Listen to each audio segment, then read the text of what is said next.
Bienvenidos a TradingView Streams. Estamos aquí con Iván Campuzano, donde vamos a ver lo que viene a ser las inversiones a futuro en 2024, ¿no? Hemos visto, primero vamos a hacer un repaso de 2023, ¿no? Lo que más se ha estado moviendo en los mercados.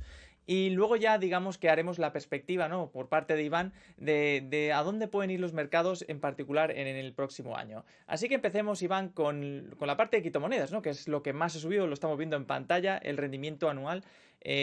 No nos sorprende porque al fin y al cabo las criptomonedas los últimos años se han visto este tipo de rallies anualmente, a salvo un par de años que a lo mejor ha habido una etapa bajista, pero en general siempre suelen tener estas tendencias fuertes, ¿no? ¿Verdad, Iván?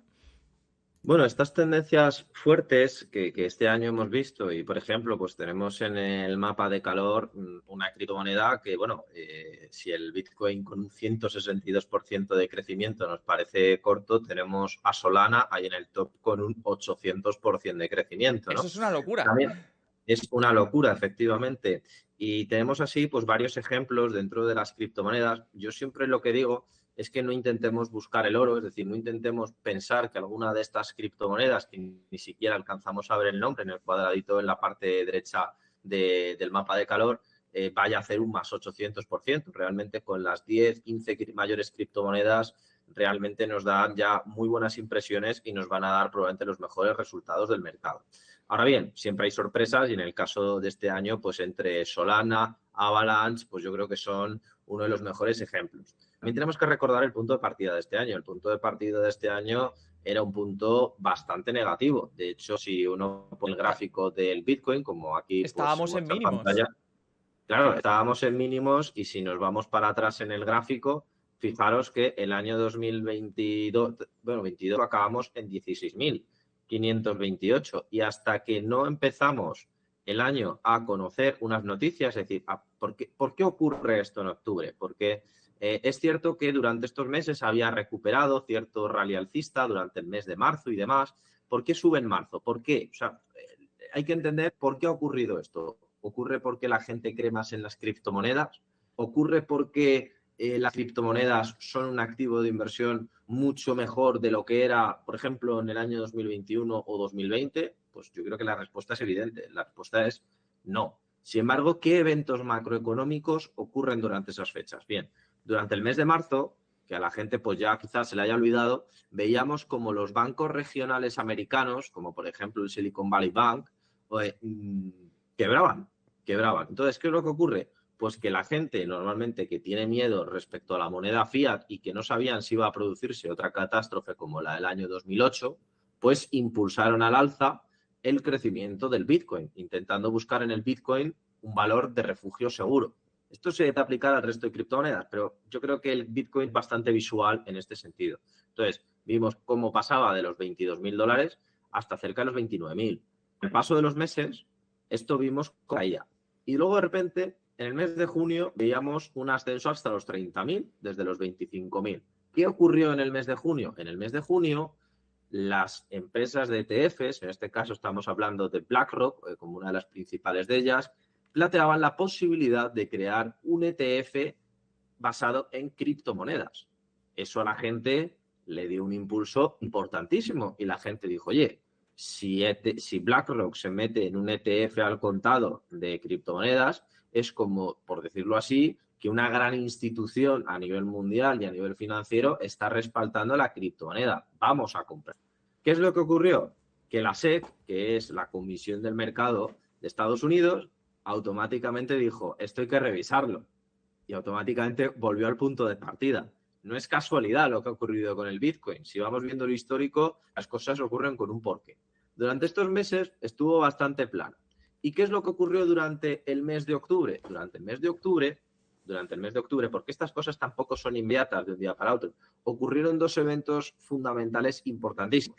El primero de todos, vimos ya cómo la Reserva Federal pisaba el freno a las subidas de tipos de interés. Es decir, parecía que la crisis ya había acabado. Por lo tanto, muchos de los activos más importantes empezaron a subir. Y no solamente el Bitcoin, sino, ya lo veremos, casi todos los activos de bolsa, incluso bonos. Es decir, todo lo que ha habido en el mercado, todo o prácticamente todo, ha subido de una manera muy importante entre el periodo de octubre y el periodo de diciembre. Pero es que además, eso que en un principio era un problema respecto al ETF de los bitcoins, empezó a ver ya la salida y empezó a ver la luz y empezó por parte de los reguladores americanos a tener el ok, a tener un visto bueno. Entonces, si tenemos una parte en la cual la economía va bien y en el cual la confianza en la criptomoneda va aún mejor, pues automáticamente hemos tenido ese multiplicador pues, que nos ha llevado en un par de meses, porque realmente el crecimiento del Bitcoin ha sido en un par de meses, desde octubre hasta el día de hoy, pues ha duplicado prácticamente su valor. Es decir,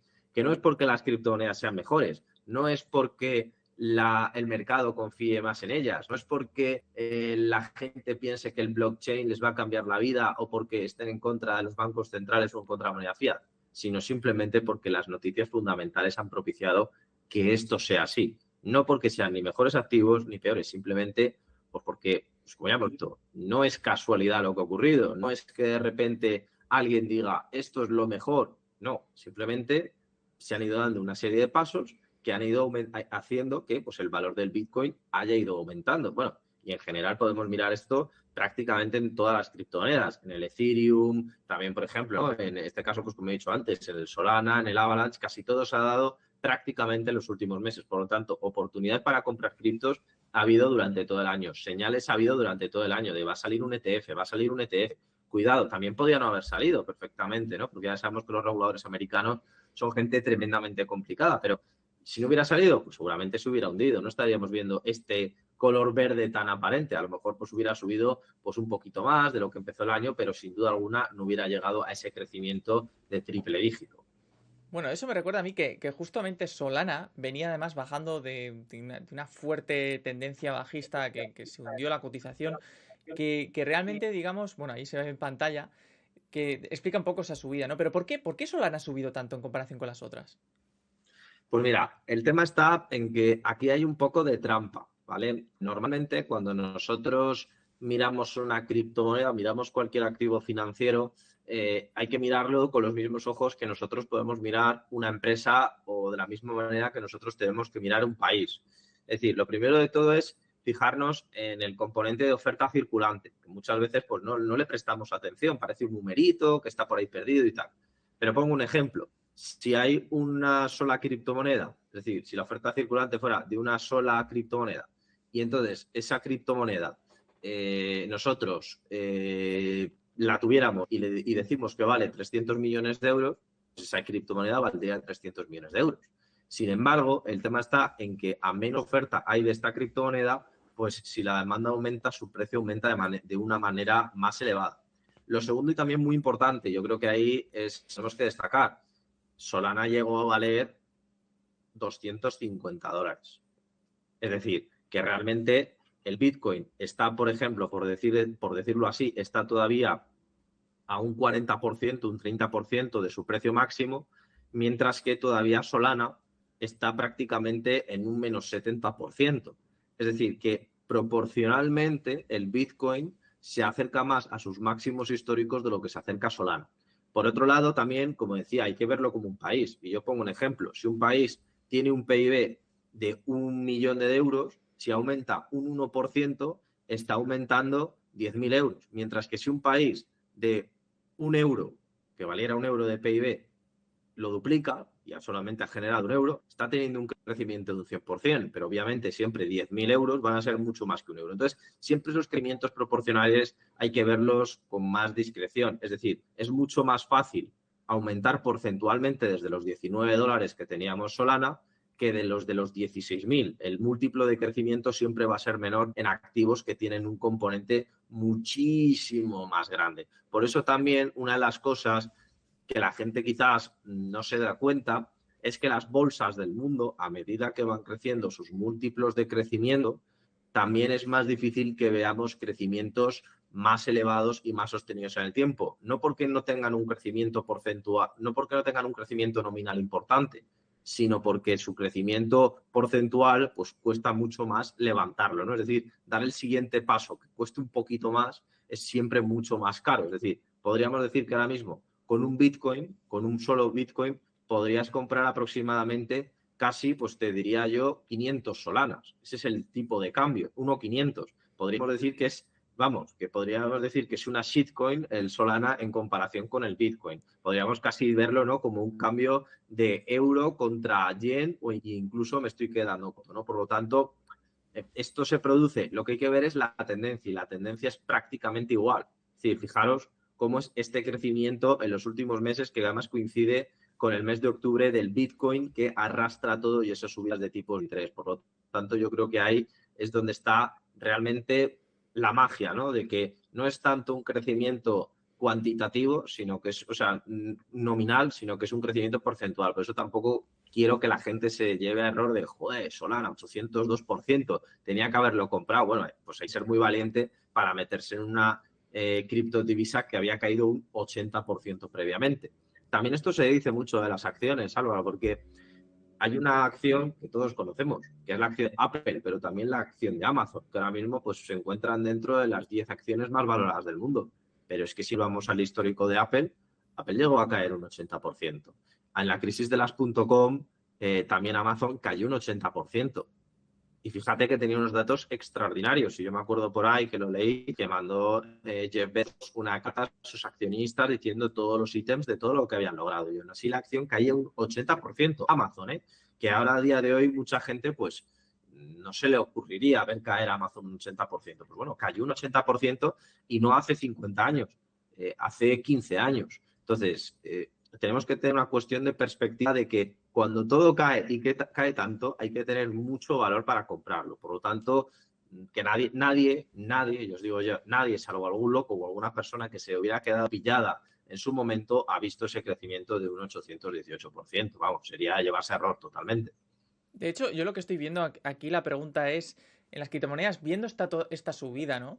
Hay dos tipos de inversores, ¿no? Los que siguen la tendencia, conforme uno detecta una tendencia, se suma, y luego los otros, ¿no? Que son los famosos buy the dip, los que buscan el valor al mejor precio y que compran, pues por ejemplo, seguramente habría algún inversor valiente que compró Amazon con una caída del 80%, ¿no? En esta situación, ¿qué es mejor? ¿Esperar a que haya un retroceso o podríamos todavía sumarnos a esta subida? Vale, lo primero de todo es que valorar una criptodivisa es totalmente distinto a cualquier activo que existe en el mercado, porque al final el euro dólar, pues te puedes basar en algo, las acciones te puedes basar en algo, pero ¿qué es? Y yo le pregunto a cualquiera que nos esté escuchando, ¿qué es lo que hace que Bitcoin o Cardano o Solana aumenten? Si nosotros nos vamos aquí al Bitcoin, vuelvo a lo mismo. Todo esto que hemos visto aquí en el mapa de fundamentales, caída de un banco regional, por ejemplo, aquí en este caso, preparación de un ETF, lanzamiento de un ETF, es que eso nadie lo sabe. Es decir, no es van a presentarse unos datos trimestrales de la empresa o el CEO va a hacer tal cosa o, por ejemplo, hablando de Tesla, que se me viene a la cabeza, va a lanzar su nuevo modelo de camión, el Cybertruck, y tiene tantas peticiones. No hay algo en lo que nos podamos basar. Esto es pues porque ha venido bien dadas y la regulación de la SEC ha permitido que se lance un ETF de criptomonedas, en este caso de Bitcoin. Pero, ¿qué hubiera pasado si ese ETF no hubiera salido bien? Pues que hubiera bajado otra vez a los $20.000. ¿Y cualquier inversor podría prever eso? No. Ahora mismo la pregunta es, oye, ¿esto seguirá subiendo, por ejemplo, hasta un máximo cercano que son los $47.000? Pues puede perfectamente subir. Pero al igual que perfectamente puede subir, perfectamente puede bajar, porque no existe un componente, que eso es lo que la gente tiene que entender, no existe un componente que nos diga realmente dónde está el límite. El límite está en la liquidez de los mercados. Y tenemos que recordar que ahora mismo, durante estos años, la liquidez que ha venido por parte de los bancos centrales es negativa. De hecho, este es el primer año en que la Reserva Federal, que publica sus datos de liquidez, de masa monetaria, respecto al año anterior, la está reduciendo. Y en la Unión Europea está ocurriendo lo mismo y en los principales bancos centrales está ocurriendo lo mismo. Entonces, ¿quién es el que compra Bitcoin por lo general? Que compra Bitcoin por lo general es el dinero que le sobra a la gente. Si la gente, con la inflación que hay ahora mismo, le sobra cada vez menos dinero, estos son entradas de gente institucional que ha decidido entrar en el ETF de criptomonedas o que va a entrar o que está comprando Bitcoin a un nivel previo. Pero también lo que tenemos que recordar es que el Bitcoin va a estar aquí y todavía está aquí y teniendo por decirlo así, una fuerza regulatoria a favor, teniendo institucionales que en este momento no tenían institucionales. De hecho, el presidente de BlackRock, en aquel entonces, entre el 21 y 22, decía que esto pues era comprar basura, literalmente, comprar basura. Y ahora dice aquí, en esta fecha de aquí, que es algo maravilloso. Por eso os digo que incluso con todo a favor, todavía no ha recuperado los activos. No significa que no los vaya a recuperar, pero para poder seguir comprando este activo, la gente va a necesitar más y más y más y más y más dinero. Es decir, lo que he dicho antes, subir el nominal cuesta muchísimo y que llegue este activo hasta esta zona de aquí, pues realmente tiene sus dificultades en tanto cuanto, primero, tiene que haber más que meter, va a tener que haber, por ejemplo, que si el último Bitcoin que cotiza ahora es 43.569, alguien esté dispuesto a comprarlo a 4.569 para que suba a 71, que luego suba a 72 o Iván, 73, es decir, esa demanda es lo complicado. vamos a analizar el gráfico avanzado de Bitcoin y vamos a ver en más detalle justo eso que comentas, porque me parece muy, muy interesante respecto a cada vez que hay una tendencia alcista, hasta dónde llega el Bitcoin, ¿no? Y es cierto que cada nueva etapa el rendimiento es menor, precisamente por lo que comentas, ¿no? Que cuanto mayor capitalización de mercado tiene, pues más le cuesta subir en la próxima en términos de porcentaje, ¿no? Estamos hablando de que de hecho, vamos a ir al gráfico semanal, yo diría al gráfico semanal para verlo Sí, con... creo que es mejor verlo en semanal. Sí, Vamos a incluso... ponerlo ahí. Exactamente. Y ahora vamos a hacer, digamos, escalas de porcentaje, ¿no? De las tendencias. Por ejemplo, esta última que ha habido a principios Sí. de año. Vamos, que bueno, es un actualmente un 160 y Actualmente, algo. aquí 163 con 41. Exacto. Ahora vamos a Bien. trazar la anterior subida que se podría decir que sería en 2021, ¿no? Quizá no los segundos máximos, Sí, está aquí, ¿no? pero la primera, desde ahí hacia atrás, ¿no? Es decir, esa bajada que hubo yo diría que en marzo de 2020, Fíjate, desde octubre del 20 o esa misma, hasta por aquí, ejemplo, fíjate, un 500. un 522%. Fue el crecimiento máximo que tuvo. Claro, ¿por qué? Pues porque partíamos desde los 10.500. O incluso 10.500. si partiéramos de marzo de 2020, de esa misma, sería en torno a un 1000% quizá, Claro, ¿no? Algo pero así. fíjate, incluso vayámonos al año 2018. Fíjate, o sea, el porcentaje es lo que a mucha gente no hay que verlos todo en porcentajes, también hay que ver en nominal. Fíjate que simplemente comprando en el año 2017 el crecimiento sería de un 1.688% y ha crecido pues de 3.600 a 61.000, es decir, que ha crecido pues unos 61.800, ¿Una media pero si lo anual de hubieras cuánto? un 1.688% En 3 años. Bueno, en tres 3 años, años, 2 años. cuatro Sí, años. septiembre de 2017 a septiembre, yo diría, sí, 3 años. Y claro, esta última, estamos hablando que ahí son 1600%, que lo dividimos entre 3, pues desde luego lo comparamos con la última tendencia que llevamos en 2023, que tan solo es un 160%. Es justo lo Claro, que estás comentando. pero ahora vamos al nominal. El nominal es que aquí ha crecido 61.800 dólares por cada Bitcoin. Ujú. Pero en este año, si lo vemos desde principios de este año, ha crecido un total de 26.000, que es un 154, pero que es la mitad de todo este crecimiento. Es decir, que realmente podríamos decir que ha crecido casi más de la mitad de lo que creció en 4 años. Ujú. Que eso es lo que tenemos que tener en cuenta. Yo creo que las criptomonedas, al ser tan volátiles y a tener ritmos tan altos, tan bajos de repente y demás, yo creo que hay que mirarlo más por el nominal que por el porcentaje de crecimiento, porque Ujú. hay mucha gente que le puede llegar a lugar a error, le puede llevar a confusión, a pensar que es que hay una criptomoneda en ebullición y realmente, pues que lo que no nos estamos dando cuenta es que a lo mejor estamos partiendo de un punto tan bajo que cualquier crecimiento parece una barbaridad. Ujú. ¿Y qué proyección tendríamos? ¿Cuánto podría subir el Bitcoin en este punto en el que nos encontramos? ¿Cuál sería el mejor escenario posible? Mira, el mejor escenario posible ahora mismo para el Bitcoin, primero de todo sería que como el año que viene se ha dicho, se reduzcan los tipos de interés. Ya ha dicho la Reserva Federal que incluso puede que haya pues varias bajadas. Algunos analistas estiman que baje hasta 6 veces. ¿Esto qué puede hacer? Esto puede hacer que la financiación sea más barata y que y los momentos donde la financiación ha sido más barata de toda la historia y donde más dinero ha habido de toda la historia, nadie se sorprenderá cuando lo señala en el gráfico, es en esta época. Ujú. Sí, tipos en negativo y dinero imprimiéndose a raudales. ¿Cuál va a ser lo que nos encontremos en el año 2024? Probablemente nos encontremos, es cierto que unos tipos de interés positivos, es cierto que unos tipos de interés mucho más elevados que aquí y con una masa monetaria menor. Pero obviamente, si no estamos en máximos históricos, muy seguramente el año que viene, en caso, por supuesto, de que no ocurra ningún cambio regulatorio o de repente vuelva a haber otra guerra contra las criptomonedas, yo creo que el precio objetivo de los 48.000, 50.000 dólares por cada uno de los bitcoins, creo que es un precio muy lógico. Por favor, cualquiera que me esté escuchando, y yo lo digo, Álvaro, de verdad, porque si no me muero, el problema que hay principal es cuando de repente leemos artículos que te dicen el bitcoin se va a ir a 100.000 dólares para final de 2024 o este analista pronostica los 300.000 dólares para 2024. Eso no puede ocurrir. Primero, porque no hay dinero suficiente.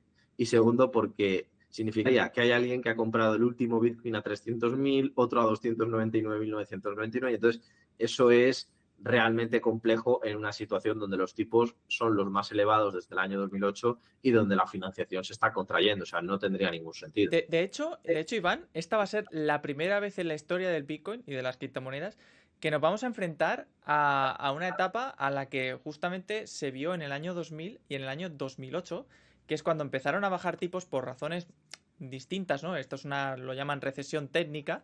Las otras fueron recesiones, bueno, una fue una burbuja tecnológica, la otra una recesión provocada por una crisis de hipotecas, ¿no? Pero la situación es la misma. La situación es, van a bajar los tipos en cuanto vean que la economía se está enfriando y va a ser la primera vez que las criptomonedas se van a enfrentar a eso, a una bajada de tipos y no de las cortas, sino una buena bajada de tipos.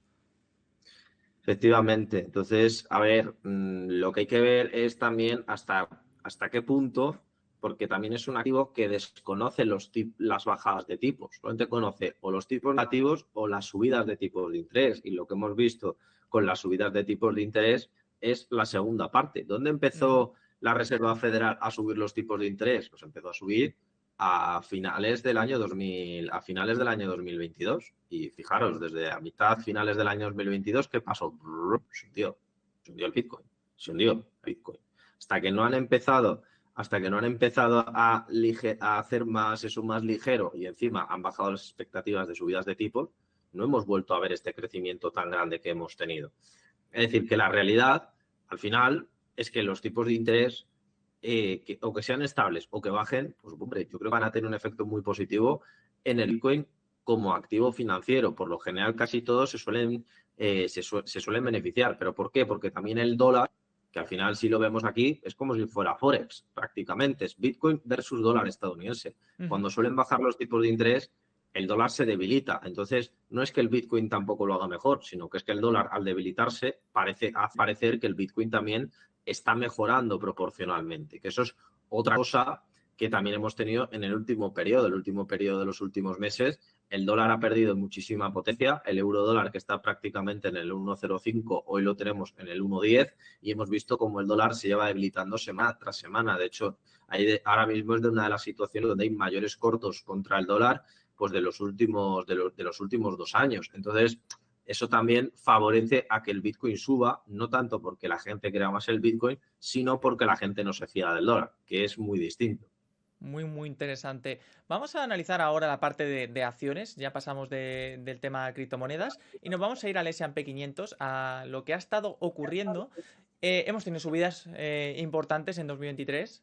Yo diría que no obviamente como criptomonedas, pero bueno, hay acciones como Nvidia que han tenido un rally del 227%. Eso te iba a decir yo, digo, porque, a ver, el SP500 tenemos que pensar, yo siempre me gusta ponerlo de manifiesto, ¿qué hace falta para que vosotros, si tenéis una empresa, entréis en el SP500, ¿no? ¿Qué es lo que tiene que tener tu empresa? Estar en Estados Unidos, bien, importante, pero eso es muy fácil. Pero ¿qué es lo segundo? Tienes que tener más de 6.000 millones de dólares de capitalización bursátil. Y eso es una auténtica barbaridad. Es decir, si tú quieres entrar a jugar con los grandes, tienes que tener 6.000 millones. Y siendo de los, y si entras con 6.000 millones, probablemente seas una esquinita de estas chiquitillas que no te aparece ni el nombre. Es decir, que para ser de estos que ves en TradingView en el paquete grande, tienes que tener muchísimo dinero. Con 6.000 Muchísimo. millones estarías en el IBEX 35, pero aquí, aquí eres de los No, últimos no, entre los 500. aquí serías pues una cosita por aquí, que bueno, que por curiosidad puedes pulsar el cuadradito y de repente, ostras, y yo no sabía ni que esta empresa existía, ¿no? Tal cual. Entonces, en el IBEX 35 serías un jefazo. Aquí, pues bueno, pasaba por ahí, que a lo mejor pues te hacen un delisting y te vuelven a pasar te pasan al SP600 o te pasan al Russell 2000, ¿no? Con Duolingo y otras empresas un poco así de más de andar por casa, ¿no? Pero, ¿cuál es la realidad? La realidad es que ha habido tres componentes que han ido muy bien y tres bloques que han ido muy mal. La mitad están en rojo, Por vaya. distintos motivos. Efectivamente, los grupos rojos, mira, por ejemplo, empezando de arriba a la derecha, minerales energéticos. ¿Por qué han ido mal los minerales energéticos? ¿Realmente la gente está dejando de necesitar electricidad o la gente está dejando de necesitar petróleo? No, ni mucho menos. El tema está en que el año pasado subieron muchísimo el efecto de toda la guerra de Ucrania y demás, y este año, como se ha, digamos, medio solucionado la cosa porque todo el tráfico mundial de combustible se ha mejorado y se ha solucionado en cierta medida con el gas licuado. Ahora mismo Estados Unidos es el país del mundo o uno de los países del mundo que más petróleo está exportando y de hecho a nivel propio es el año donde más petróleo está extrayendo Estados Unidos, es decir, que ahora mismo anda en récord histórico de producción. Pues obviamente eso produce pues que sus empresas de minerales, como puede ser Exxon, como puede ser Chevron, pues estén cayendo. Obviamente no están cayendo una barbaridad, pero digamos que ese efecto, pues Se cuando un año resienten subes muchísimo. se resienten un poco los beneficios, ¿no? Es decir, ya no se están sacando lo Efectivamente, mismo que se antes. resienten. Efectivamente, se resienten. Por otro lado, pues tenemos aquí otro gran bloque, consumibles perecederos. ¿Por qué caen los consumibles perecederos? Porque estos son, digamos, empresas defensivas. Entonces, en un año donde precisamente brilla todo menos lo defensivo, pues lo que ocurre es que los consumibles perecederos, pues obviamente caen. No es que caiga una barbaridad, porque precisamente son defensivos para eso, pero bueno, que digamos que también este año 2023 se esperaba una recesión que al final no ha habido y por lo tanto, pues como al final los mercados van de expectativas, pues lo que ocurre es que, oye, si al final no hay recesión y tal, prefiero irme a otros puntos más positivos. Lo mismo ha ocurrido con las tecnologías sanitarias. ¿Por qué las tecnologías sanitarias, quitando el caso de Lilly y otras pocas más, por qué la mayoría están en rojo? Pues porque desde la pandemia del COVID, fijaros, Pfizer, que antes era uno de los cuadraditos que estaba aquí, ahora ya lo tenemos relegado a una esquina. Y Pfizer fue la que creó la vacuna contra el COVID. Entonces, ¿por qué ocurre esto mismo? Pues ocurre por una situación muy sencilla. Ahora mismo, la parte sanitaria, pues después del COVID, ha visto resentido sus beneficios de aquel entonces y entonces, pues eso les está penalizando.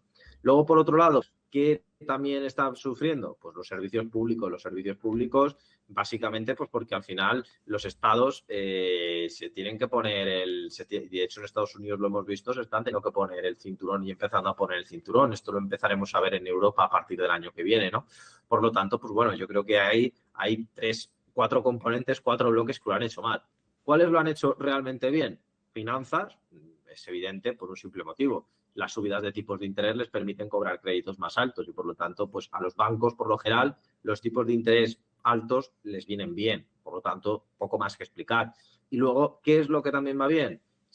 El comercio minorista, que a su vez arrastra a los servicios comerciales. Es decir, al final, cuando tú compras algo en Amazon o compras en Costco, en Walmart, lo compras con tu tarjeta de crédito, tu tarjeta de débito. Entonces, digamos que estos dos van de la misma mano.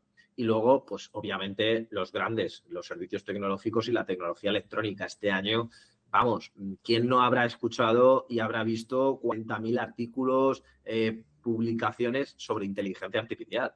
Este año es el año de la inteligencia artificial, el nacimiento de grandes proyectos como puede ser el tema de ChatGPT, que ya existía antes, pero este año es donde se ha dado a conocer muchísimo más. Estamos teniendo cómo se está implementando la inteligencia artificial en casi todos los procesos, en casi todas las empresas. Ahora mismo me hizo mucha gracia porque ya la inteligencia artificial está llegando a unos puntos, Álvaro, para que lo escuchen, lo escuchen gente que esté viendo el directo, que a mí me sorprendió enormemente porque, claro, ya empezabas a ver incluso como, por ejemplo, bolígrafo que lleva incorporada inteligencia artificial para la hora del trazo, que el trazo sea más fino. Y yo en plan, de, joder, ya si esta inteligencia artificial se meta a los bolígrafos, apaga, ¿no? Apaga y vámonos. Entonces, todas estas empresas se están beneficiando básicamente eso. Entonces, ¿quiénes lideran ese campo?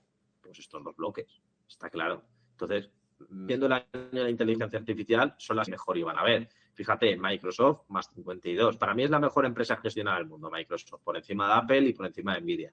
Nvidia, un más 227. Y tenemos que recordar que es una de las empresas que más han fastidiado este año, pero no porque ella no haya conseguido un 227, sino porque en la guerra comercial con China, Estados Unidos, había bloqueado la exportación de los microchips de Nvidia y Nvidia se ha tenido que buscar la vida para intentar exportar esos microchips. Entonces, digamos que incluso aun con esos peros, fíjate lo que ha conseguido Nvidia. Por lo tanto, yo creo que es la clarísima ganadora del SP500 de este año porque le han intentado incluso poner los palos en la rueda y aún así ha seguido para arriba. Y luego el segundo ganador este año es Meta, desde que Zuckerberg se dio cuenta que lo del metaverso pues era una fantasía suya y que no merecía la pena.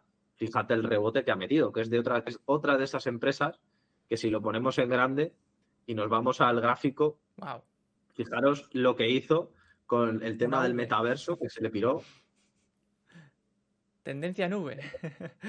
No, se le fue la olla. O sea, estaba a punto de quebrar la empresa y fíjate, Le, de le sa- le- repente, le estaba saliendo muy cara la inversión y cuando empezó a hacer justamente esa desinversión es cuando ya empezaron a mejorar los números y la cotización empezó a volver a donde estaba, ¿no? En 2021. efectivamente, pero fíjate, ha quedado con el nombre, ¿eh? Meta Platforms. O sea, sigue estando en su mente porque si no hubiera vuelto a Facebook o hubiera hecho un Ujú. rebranding total. No, él sigue seguramente creyendo en Meta Platforms e incluso me atrevo a decir que no piensa que se haya equivocado. Es decir, que le ha tocado dar marcha atrás porque no le quedaba otra, pero yo estoy convencido de que en un futuro lo volverá a intentar. Todo es una cuestión de al final de utilizar bien los recursos de la empresa y quizás es verdad que se pasaría a nivel de gasto y ahora digamos ha bajado un poco las cifras, ¿no? Y bueno, sí que es verdad que Facebook en calidad de usuarios no está subiendo Facebook como tal, como red social. Instagram sí que va bien en cambio, pero eso no, por eso supongo que el cambio de marca no tenía mucho sentido volver a Facebook en sí, ¿no? Porque precisamente sus productos a futuro son otros. Sus productos a futuro son otros, pero también volvemos a lo mismo de los crecimientos de antes. ¿Cuál es la plataforma a nivel mundial que más usuarios tiene? Facebook. Ujú. Facebook. Entonces, cualquier crecimiento porcentual de Facebook es muy difícil. Al final, el número de personas que hay en el mundo son 7.000 millones de personas. El número de personas que tienen acceso a Internet es más limitado de esos 7.000 millones. Encima tienes que pensar que hay una población mayor que a lo mejor pues, no ha tenido la oportunidad de conocer todo lo que es este entramado de las redes sociales. Por lo tanto, realmente el crecimiento de Facebook yo creo que es muy limitado. Es decir, el que tiene Facebook lo tiene y el que no lo tiene, pues no lo va a tener. Es decir, es un producto ya que no demanda. Es decir, o lo tienes o no lo tienes. Y como no cuesta dinero, no es como Apple que tienes que renovar el teléfono cada X tiempo, Xiaomi o cualquier otra marca, Samsung, etcétera, sino que una vez que tú tienes una cuenta de Facebook, la puedes tener ya para el resto de tu vida, no hace falta que te la crees. Entonces, el crecimiento, por ejemplo, de este tipo de productos es de curva. O sea, es decir, llega un momento pues, donde ya no creces más, que es lo que le está ocurriendo. Ahora bien, ¿qué es lo que han hecho de manera muy inteligente los de Meta? Han dicho, bueno, ¿dónde está el negocio? Pues el negocio está, como tú bien has dicho, compraron Instagram, hicieron y desarrollaron Instagram y ahora han lanzado la competencia a Twitter. Es decir, Threads. han lanzado hace cosa de unos meses, lanzaron Threads, que además está vinculado a sus dos plataformas, tanto a Facebook como a Instagram, para intentar hacer esa competencia a Twitter, porque a día de hoy no existía una competencia a Twitter y ahora mismo pues la va a haber, ¿no? Y por lo tanto, pues esa competencia, además de que Twitter no está cotizada, porque recordemos que Elon Musk la quitó de cotización, pues aquí tenemos la batalla, es decir, que ahora mismo ha entrado otro jugador, Meta lo está haciendo bien en otros apartados, ve que el futuro va por otra línea y encima se ha tirado en una cosa que ni tiene coste excesivo que encima son conocedores de ello, es decir, que ya tienen un expertise como empresa de gestión de redes sociales y que encima pueden hacer daño en competición. Pero Por lo tienen dos tanto, pues yo modelos de creo que ahí negocio, ¿no? Porque vemos que Twitter, por ejemplo, está sacando ahora mismo más rendimiento de los propios usuarios y de las empresas que están dentro de la red social. Y obviamente también tiene una parte ads, pero está monetizando también esa parte. En cambio, Instagram por el momento no ha dado ese paso. De momento solo sigue teniendo esa dependencia en los anuncios, pero de momento no hay no se ha visto que se haya... bueno, sí que hay unos intentos poco en silencio de monetizar también, pero no está tan claro, ¿no? Como lo que tiene haciendo, como lo que está haciendo Twitter. a ver, es cierto, fíjate, hay una cosa que es peor, y lo decía Warren Buffett, que es el ego del inversor, y esto podríamos transmitirlo al ego de las personas.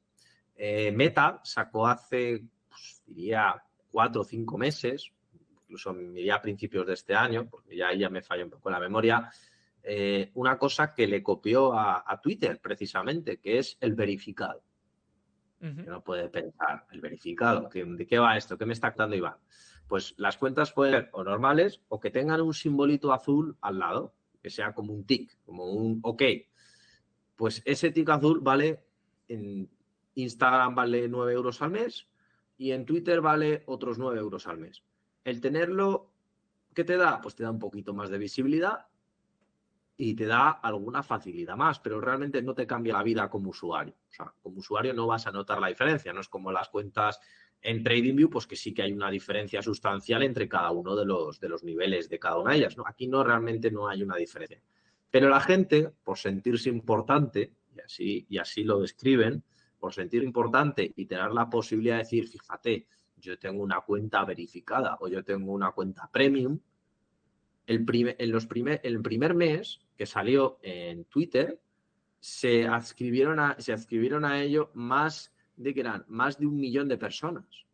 Y 1 millón de personas a $9, pues estamos hablando de 9 dólares. Pero eso solamente en Estados Unidos cuando hicieron la prueba. A nivel mundial, a día de hoy tienen cerca eran unas 7 millones de personas, lo dijeron, 7 millones de personas. Si hacemos esa multiplicación, pues ya nos vamos a cerca de 60 millones de dólares al año. ¿Qué es lo que te quiero decir con esto, Álvaro? Pues que si eso lo multiplicamos por 12 meses, pues prácticamente tenemos 600, 700 millones de dólares por ponerle un tic a la gente, por el Increíble, ego de la gente. Es decir, por increíble. ponerle un tic a la gente, ya estás facturando 800 millones de dólares. Fíjate, pues eso aplícalo a Meta, porque están siguiendo la misma lógica. Es decir, no hace falta vender anuncios, simplemente le pones un tic a la gente, le dices, eres verificado, ya está, 1.000 millones de dólares más. De hecho, creo que incluso Meta ya ha superado los 1.000 millones de dólares al año de facturación con el tema del verificado, que es una gilipollez de verdad. Pero fíjate la escala de producto y cómo saben jugar con la sociología de la gente para literalmente colocarles algo que no sirve para nada y ganar 1.000 millones de euros vendiéndoles algo que no sirve para nada. O sea, cualquier inversor diría, no tiene coste, porque no tiene ningún coste fijo. No hay que hacer una ampliación de la plataforma, no hay que hacer una ampliación del personal, no hay que hacer una ampliación de la infraestructura y estás facturando 1.000 millones de dólares más. ¿Dónde hay que firmar? Muy, muy interesante. Bueno, aquí se debe decir que, bueno, yo sí que he visto datos, ¿no? Lo que suele ocurrir ahora mismo es, desde que inició Twitter, por lo menos Twitter, Instagram no lo tengo muy claro todavía, pero también creo que también está ocurriendo lo mismo, pero en Twitter se ha visto que los que no están verificados tienen menor cantidad de impresiones, ¿no? Se llega a menos gente hasta el punto de Sí, caer un 90% la visibilidad, ¿no? Al que no está verificado, no importa el número de suscriptores que tenga, si al final no está pagando el verificado, no llega prácticamente a nadie, ¿no? En cambio, hay cuentas pequeñas verificadas que tienen más poder de llegar a la gente que los que no lo tienen, ¿no? Eso es un poco lo que he estado viendo yo en los últimos, en este año, en eso es 2023. verdad que ocurre, es verdad que ocurre y que las cuentas verificadas salen antes, pero a efectos prácticos, si nos ponemos a pensarlo, realmente que hay dos perfiles, por decirlo así, en Twitter o en cualquier red social. Está el lector, es decir, el pasivo, el que recibe información, Tú coges, te metes en tu Twitter, mucha gente que nos esté escuchando, pues lo que hará, se mete por la mañana, pues ve, anda, mira esta noticia, este tío es tonto, o este tío, fíjate qué cosa más buena ha hecho, no sé qué, tal. Ve a sus dos amigos que han publicado, pues fíjate, Manolito ha hecho esto, tal. Y luego está el que está ahí todo el día publicando. Oye, pues mira, pues ha pasado esto, qué vergüenza, o joder, qué cosa más maravillosa. Entonces, si tú eres el lector, que es la gran mayoría de la gente que hay en Twitter y en cualquier red social, no te cambia la vida. Otra cosa es, por supuesto, si eres un influencer o si pretendes que lo que tú digas se escuche, pues obviamente es como pagar una publicidad para tu perfil. Pero eso mismo Exacto. ocurre en YouTube. Ujú. Si tú quieres que la gente te vea en YouTube, pues directamente coges, pagas por cada uno de tus vídeos, pagas 5 o 10 euros y tu vídeo lo ven, si lo veían antes 100 personas, pues ahora van a ver 5.000 personas. ¿Les puede interesar o no les puede interesar? Entonces, eso ya es la segmentación que tú hagas. Pero ya te han visto 5.000 personas cuando antes te ven 100. Pues es una forma de añadir un micropago para que tú te vean, pero realmente más allá del ego que tú puedas tener, que ahí es donde voy de fondo, y gente diga, buah, es que a mí me han leído 10 personas. Y por eso digo que se han aprovechado muy bien de esa dinámica social, del postureo, del día a día, y hay empresas que lo han sabido entender y ver muy bien, y yo creo que hay esa inteligencia que han tenido las redes sociales para recuperarse en este año, como hemos visto en el caso de Meta, ¿no? Exacto. Bueno, de hecho, los beneficios en Twitter estaban puestos en duda y bueno, desde que tomó Elon Musk la posición ahí de CEO, pues su objetivo siempre ha sido monetizar la red social y bueno, parece que le está funcionando. Efectivamente, le está funcionando y yo creo que, además, ha tomado tres decisiones que yo creo que son fundamentales. Primero, coger y decir, aquí hay demasiado personal. Había un montón de personal y que decían, es que Twitter se va a romper o Twitter va a dejar de funcionar o Twitter se va a morir. Yo sigo viendo Twitter, lo veo con más funciones de las que tenía hace un año y, por otro lado, el número de personal es un tercio del que había antes. Así, sin ir más lejos, Álvaro. Entonces, claro, está claro que sobraba personal. Por otro lado, anunciantes, pues anunciantes, sigue habiendo un montón de anunciantes, unos mejores, otros peores, unos que pagan más, otros que pagan menos, pero la gente no se está dejando anunciar. Y sobre todo, ¿por qué tú pagas por estar anunciado en Twitter? Pues yo creo que es la paradoja del capitalismo. Te podrá caer mejor Elon Musk, te podrá caer peor, te podrá gustar más Twitter, te podrá gustar menos Twitter. Pero si Twitter hace un año, me lo invento, lo veían 10 millones de personas al día, ya no lo 20 millones de personas al día, tú sabes perfectamente que es un escaparate bueno y donde si te anuncias vas a tener visibilidad. Por lo tanto, te caiga mejor, te caiga peor, al final, como tú lo demandas y tú lo necesitas y te ofrece un servicio que tú puedes necesitar, las empresas no van a dejar de anunciarse ahí, sobre todo cuando el número de usuarios ha aumentado y la visibilidad ha aumentado. Muy interesante. Estoy viendo aquí ahora mismo el mapa de calor del S&P 500, bueno, lo estamos viendo todos. Se ve claramente que esta tendencia de estas empresas, las de redes sociales, las tecnológicas en general, las potentes, ¿no? Digamos, las que tienen ya buenos productos y servicios. Ahora la pregunta es, ¿qué tendencia habrá en 2024? Porque en 2022 lo que estaba en rojo estaba en verde y lo que estaba en Efectivamente. verde estaba en rojo. En 2023 se invirtió. ¿Qué va a ocurrir en 2024? Pues mira, en 2024 yo creo que vamos a seguir viendo un ascenso, no te voy a decir de un 184%, porque hay cualquiera, si yo dijera esto, me convertiría en uno de esos analistas de la CNBC, ¿no? Que dicen Bitcoin a 300.000, pero yo te diría que va a seguir habiendo un aumento muy importante de las empresas relacionado con la inteligencia artificial. Lo que te he dicho, si ya me ha llegado hasta al bolígrafo que me dice que te mide cuando con qué presión escribes para ajustar la tinta que pone, pues imagínate el año que viene, porque esto viene para quedarse. Viene para quedarse. A lo mejor el crecimiento no es tan exponencial como este año, pasar de la nada a, joder, hay algo muy interesante aquí, pero creo que va a seguir subiendo en utilidades. Es decir, el año que viene va a ser relativamente más tranquilo. Si encima hay bajadas de tipos de interés, pues incluso estos crecimientos se pueden mantener, es decir, crecimientos del 5-10%. Pues, insisto, los crecimientos que vemos este año no son significativos. Veníamos de un mercado bajista, veníamos de un menos 20%. Es decir, que eso hay que ponerlo en relevancia. Yo creo que algo que sí que podemos ver que el año que viene, que no está muy, muy puesto encima de la mesa es el tema del transporte. Fíjate, este cuadradito que hay aquí parece ir relegado a la derecha, pequeñito y tal. Tenemos empresas como Muy FedEx, que interesante tenemos Uber, aquí, ¿eh? Un 142%. etcétera, que son, a ponerlo aquí en grande el cuadradito, ¿vale? Me diréis, bueno, esto yo diría que a nivel mundial va a ir muy bien el tema del transporte. ¿Y por qué? Por dos razones fundamentales. La primera de todas es que al final el transporte también, en cierta medida, depende del crecimiento económico. Pero también tienes que pensar que también depende de los costes. Y los costes, teniendo en cuenta el efecto de la inteligencia artificial, es decir, optimización de procesos de transporte, camiones inteligentes que ya están empezando a existir y se están empezando a utilizar sin necesidad de conductor, etcétera, etcétera, etcétera. Camiones también que además con estos años se van a renovar flotas y se siguen renovando flotas para hacerlos más eficientes y con menor coste, como ya por ejemplo ha hecho Amazon con Rivian, que por ejemplo pues eso está en Estados Unidos, pero no está en España ni en otros muchos países y ni siquiera del total de la flota de Estados Unidos. Yo creo que ahí hay una gran oportunidad para todas estas empresas de transporte y que también, ojo, son empresas bastante defensivas, no son empresas que si de repente el año que viene de repente hay una crisis se vayan a dejar de utilizar. La gente sigue necesitando enviar cosas, la gente sigue necesitando viajar y la gente sigue necesitando moverse, ya sea para enviar una carta o para mandar un paquete ahora estas Navidades. Entonces, digamos que yo creo que pueden tener un crecimiento bastante sostenido.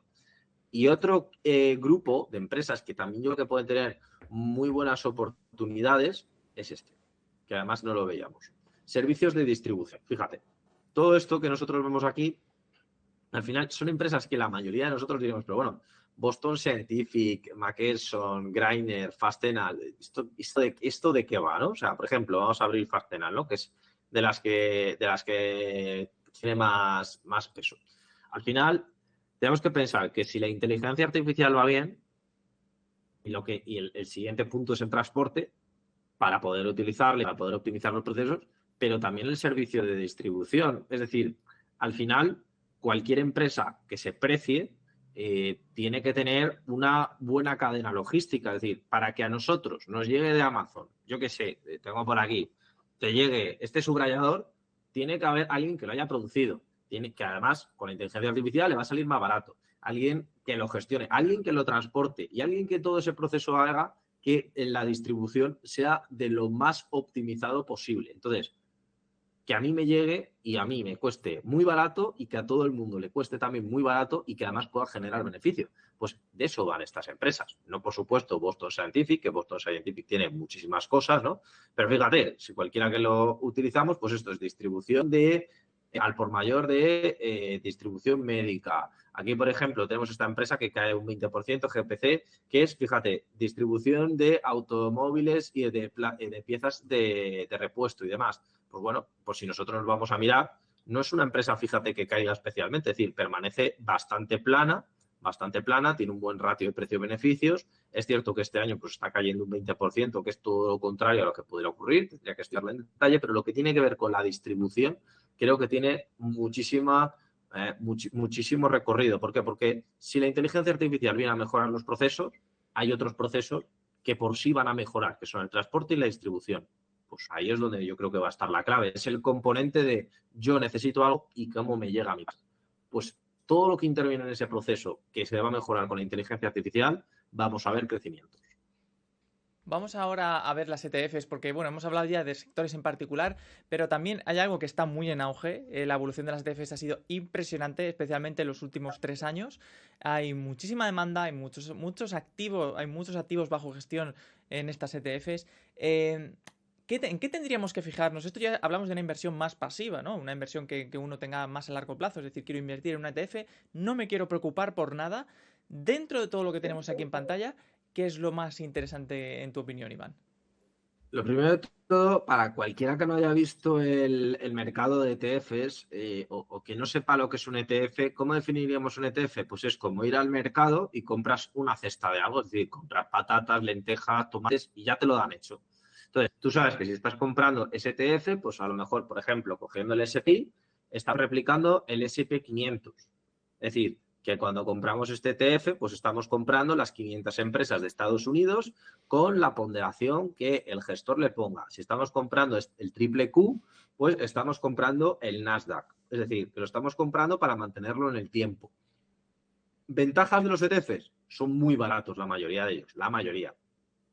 ¿Contras de los ETFs? Pues dependiendo del país. Por ejemplo, en el caso de España, pues si tú quieres cambiar tu dinero de este ETF al ETF de arriba, te toca pagar impuestos, mientras que si lo compras en formato de fondo de inversión, pues no te toca pagar impuestos. Ahora bien, el fondo de inversión por lo general te va a valer 10 veces más en mantenimiento anual de lo que te vale un ETF, ¿no? Por lo tanto, al final, pues hay que evaluar el horizonte temporal. Yo considero que un horizonte temporal óptimo para un ETF tiene que ser por lo menos 10 años. Pues claro, la gente dirá, joder, es que si yo no sé lo que va a ocurrir el año que viene, ¿cómo me voy a meter yo a 10 años algo? Pues precisamente por eso, los ETFs no hay que buscar el ETF más perfecto. Es decir, no hace falta irse a un ETF. No, es que voy a comprar vivienda en Indonesia. Bueno, oye, a lo mejor has acertado, metes el pelotazo y te haces millonario. Pero si no sabes lo que va a ocurrir el año que viene, probablemente no sepáis ni lo que vais a comer la semana que viene, ¿cómo vais a saber que el mercado de vivienda en Indonesia va a ir bien dentro de 10 años? Nadie lo sabe. Entonces, lo que tú antes has dicho, Álvaro, lo que el año pasado estaba en rojo, ahora es lo que está en verde. ¿Cómo sabemos que lo que el año que viene en verde no vuelve a estar en rojo, ¿no? Pues lo mismo ocurre con los ETFs. Entonces, yo creo que los ETFs hay que buscar ETFs, primero, que sean grandes. Es decir, que no me vale un ETF pequeñito porque, por ejemplo, estos de por aquí, que pueden ser muy buenos, os lo digo así, o sea, claro, estos ETFs pueden tener varios millones de gestión, pero probablemente la mayoría de los ETFs que hay por aquí sean similares a alguno de los que hay por aquí. Es decir, que realmente casi todo lo tenéis en los ETFs que veis por aquí en la parte de los ETFs medianamente grandes. Segundo, que sean baratos, porque si lo vas a mantener 10 años, lo que no te puede restar rentabilidad es la comisión, que es lo que se queda el gestor. Y Claro, luego lo la tercero y más comisión, ¿cómo importante. funciona? Bueno, yo sé cómo funciona, Iván, pero ¿le puedes explicar a la audiencia el tema de los costes en una ETF de mantenimiento anual? ¿De dónde se deduce? A ver, los ETFs, cuando nosotros cogemos cualquier ETF, por ejemplo, utilizamos en este caso el S&P 500, voy a poner, por ejemplo, un ETF si te parece bien. Ujú. Yo pongo, por ejemplo, aquí pongo el eShares MSCI World, ¿no? Que mucha gente pues lo conocerá, que es uno de los más conocidos. eShares es de BlackRock, ¿vale? Cuando nosotros compramos un ETF, lo primero de todo es que nosotros lo podemos encontrar en Internet, ¿vale? O sea, con toda la facilidad. Y aquí nos pone el precio liquidativo, nos pone el rendimiento anual y demás, ¿vale? Normalmente te suele venir siempre casi todos los ETFs en el mundo con la misma estructura. Te suelen venir por qué, filosofía, la rentabilidad, que lo podemos mirar en anualizada, lo podemos mirar en acumulada, es decir, oye, si hubiéramos comprado este ETF hace 10 años, o sea, hace 15 años, en el año 2009, pues hubiéramos casi triplicado nuestra inversión, ¿no? Aquí te ponen datos clave y aquí es lo que siempre tenemos que irnos a ver. Comisión de gestión, TER. Esto es lo importante. Es decir, nos cobran el 0,20 anual sobre nuestra inversión. Es decir, si nosotros hemos invertido 100 euros, nos van a cobrar 20 céntimos por cada 100 euros. ¿Es caro? Ni mucho menos. Un ETF que copie, o sea, un fondo de gestión que replicara el MSCI World, a lo mejor te cobraba por cada 100 dólares, te cobraba 1,5 € o 2 euros, ¿no? Y entonces aquí, pues por supuesto, otra de las partes más importantes es que cuando nosotros, lo que he dicho antes, de que compras patatas, compras lechugas, cuando tú estás viendo, aquí tienes siempre por lo general desglosadas, normalmente te suelen venir las 10 principales posiciones, allá depende de la transparencia que quiera aplicarse, pero por ejemplo, vemos que tenemos, ¿qué es lo que haríamos comprando con este ETF? Pues el 5,12% de esos 100 euros, es decir, 5,12 euros, pues serían de Apple, 4,38 de Microsoft, 2,37 de Apple, 2,04 de Nvidia y así siguiendo hasta 152 activos, como por ejemplo, pues pueden ser incluso hasta algo de Forex que tenemos por aquí para temas de cambio y de regulación, ¿no? Por lo tanto, fijaros, ¿no? Todo lo que tenemos por aquí, Yamaha, tenemos, por ejemplo, Volvo, es decir, tenemos muchísimas cosas, ¿no? Entonces, bueno, pues esto es un ETF de los más grandes, es bueno, bonito, barato, a mí me gusta mucho, pero es un ejemplo que, pues, para que veamos, ¿no? Un ETF que es todo lo que podemos ver. Tenemos 1.000.000 de datos, información, podemos mirar la estructura, la metodología, es decir, muchísimas cosas. Pero lo más importante para el usuario es esto, la comisión de gestión, la rentabilidad anualizada, que yo creo que es lo más importante, que nos permite ver cuánto van dando año a año, y sobre todo también, si nos metemos en cosas raras, ¿no?, ver exactamente el desglose de qué es lo que estamos comprando, porque a lo mejor nos gusta la fruta, pero nos estamos comprando, por ejemplo, pizzas. Oye, yo no quiero pizzas. Sé que es un ejemplo muy mundano, pero oye, a lo mejor estamos comprando una cosa que no es algo que se adecua a nosotros, ¿no? Entonces, aquí, pues por supuesto, pues yo qué es lo que diría. Pues lo que diría es, oye, si estamos pensando en invertir en el SP500, pues comprar el SPI. Si estamos pensando incluso en ETFs apalancados, que esto es una cosa que surgió hace unos años y que a día de hoy solamente se pueden comprar a través de gestoras americanas, pero existe una cosa que quizás, Álvaro, a mucha gente no lo conoce, pero ¿alguien conoce el ProShares Ultra Pro Triple Q? Pues el UltraShares Pro Triple Q en 5 años ha crecido un 554%. ¿Por qué? Claro, es un ETF, que es cierto que en el año 22 pues valía más, pero fíjate, desde el año 2019, lo que ha crecido de 10 a 50. ¿Qué es lo que hace el Triple Q? Pues, o el Ultra Pro. Pues básicamente lo que hace es que multiplica la indexación del Nasdaq por 3. Si este año ha habido un crecimiento del Nasdaq, como hemos visto antes, del 50%, que es aquí donde está la parte interesante, del 50%, ¿cuánto ha crecido este? Un 177%. No es exactamente el triple, es un poquito más. Entonces, con este ETF Las hubiéramos comisiones son crecido... mayores también, entiendo, ¿no? ¿Eh? Las comisiones son mayores, porque aquí estaríamos hablando de el apalancamiento tiene un coste.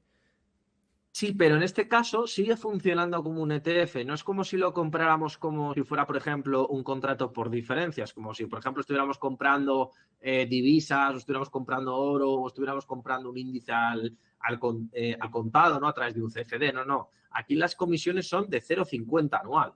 0,50. No es que te salga a un 2, a un 3 o tengas que pagar financiación todos los meses. No. Sigues comprando el activo, que es la parte interesante. Es decir, no es tan caro respecto a lo que te da. ¿Cuál es el problema? Pues hombre, pues que un año muy bueno como este te da pues una rentabilidad pues del 170%. Ok, genial. Pero ¿qué ocurrió el año pasado cuando el Nasdaq caía un 40%? Pues que si tú estás apalancado en un por 3, si cae el 40%, tú has perdido toda tu inversión. Has muerto, has sido liquidado, ¿no? Por lo tanto, cualquier caída superior al 30% acaba liquidándote el 100% de la posición. Y es lo único que no puede ocurrir con un ETF, hace que ocurra con este ETF, ¿no? Por lo tanto, son ETFs, bueno, que hay que mirarlos, ¿no? Con lupa. Bueno, también hay ETFs de inversos. Yo he visto ETFs de VIX. Bueno, no de. Sí, creo que he visto de VIX, un ETF que replica el VIX. Y luego ETFs también en apalancamiento inverso, que eso sobre todo en futuros, ¿no? En materias primas. Efectivamente. Entonces, digamos que el mundo de los ETFs es muy amplio y todo lo que queramos buscar es importante, pero yo me quedaría sobre todo con los ETFs que están, para el que no los conozca, de la mitad, o sea, de la mitad de la tabla para la izquierda. Con todos esos vas a tener muchísimas oportunidades de ganar dinero. Insisto, rentabilidades del 50 al 21 o del 43, es decir, buenas rentabilidades. Y luego aquí Fíjate a la que derecha... muchos están verdes, en verde. O sea, y hay todo tipo Claro, de estrategias. efectivamente, y de activos y de lo que queramos. Es decir, los ETFs compran, hay de todo. O sea, te encuentras ETFs hasta de lo más extraño. Tenemos ETFs de energías renovables, tenemos ETFs de índices, tenemos ETFs de vivienda, tenemos ETFs ahora de criptomonedas, pero también tenemos ETFs de servicios públicos, tenemos ETFs, Y por bonos. ejemplo, pues de todo. O sea, tenemos de todo. Cuando digo ¿Qué de opinas todo de las es... ETFs de bonos? Porque según he leído, decían que ahora les venía un buen ciclo, que les favorecía precisamente subían en precio cuando bajaban los tipos. Efectivamente, no, yo creo que este año, que fíjate que los bonos están en un 1, un 2, también tenemos que pensar que los bonos, por lo general, también tienen una parte muy importante en comisiones. Me explico. No en comisiones de que nos vayan a cobrar, sino en el pago, no son dividendos, pero pagan rentabilidades, porque cuando vence un bono, nos pagan a nosotros. porque al final pues el bono es un préstamo a corto, medio, largo plazo, tiene una rentabilidad. Entonces cuando compramos esto, por lo general pues nos están pagando dividendos, por llamarlo de esa manera, nos están pagando, nos están haciendo un ingreso pues prácticamente todos los meses cuando tenemos alguno de estos paquetes, ¿no? Entonces, digamos que los bonos no son tan interesantes desde el punto de vista del crecimiento porcentual, sino más también de lo que a ti te pagan del rendimiento y sobre todo también del riesgo. Tenemos que pensar que este año es uno de los años de la historia donde más han caído los bonos del Tesoro. Entonces, ahora cualquier recuperación es más que probable y, de hecho, probablemente ahora sea uno de los momentos más baratos para comprar bonos. Por ejemplo, tenemos aquí el BND, también es bonos de los países. Fíjate, esto es Total Bond Market, que es que te coge pues bonos del Tesoro de todo Estados Unidos. Y fíjate cuánto han caído los bonos. Los bonos ahora mismo es que se encuentran, pues fíjate, porque ha Muy metido un bajo. rebote en los últimos meses. Pero estaban en el peor nivel, pues te digo yo, desde el año 2008. Increíble. Entonces, ahora, bueno, en cualquier momento esto pues, de ir recuperando y que vayamos ganando dinero con los bonos, no solamente con la distribución de dividendos, sino encima con el crecimiento del bono. Ujú. Bueno, Iván, yo creo que podemos ya terminar con el webinar. Bueno, yo me gustaría acabar justamente con el plano de divisas, que hemos hablado de todo un poco. ¿Cómo está el dólar, el euro, las principales divisas, ¿no? ¿Dónde está la fuerza ahora mismo? Porque he visto que el euro, es verdad, como has comentado, está ganando fuerza. El dólar realmente se está resentiendo este año. ¿Cómo pinta todo esto de cara a 2024? Pues mira, yo creo que teniendo en cuenta que ahora mismo todos los países están frenando sus subidas de tipos de interés, lo hemos visto en Canadá, lo hemos visto en Reino Unido, lo hemos visto, bueno, en todos los grandes países, ¿no? Digamos, de las divisas fuertes, lo que más probablemente ocurra el año que viene con esas bajadas de tipos de interés es que como todos los vayan a bajar de una manera más o menos escalonada, más o menos simultánea, digamos que como todos van a perder fuerza de una manera prácticamente igual o similar, no se va a notar mucho en el efecto entre unas cotizaciones y otras. Es decir, que al final esas bajadas, si yo lo bajo medio punto y tú lo bajas medio punto, pues seguimos estando prácticamente igual, ¿no? Por lo Ujú. tanto, yo creo que va a haber volatilidad entre que uno lo baja y el otro lo vuelve a bajar, pero van a ser zonas muy puntuales. No van a ser grandes choques de, por ejemplo, el Banco Central Europeo subiendo tipos o manteniéndolos y la Reserva Federal bajándolos. Eso es lo que yo creo que va a ocurrir el año que viene, que va a haber periodos de gran tensión entre que uno decide bajarlos y otro no decide bajarlos, pero que a final de año vamos a acabar prácticamente casi igual que como empezamos. Perfecto, Iván. Pues bueno, muchas gracias por tu asistencia a este webinar de TradingView Streams. Recuerden que pueden seguirnos en nuestro canal de YouTube y que tengan un buen día.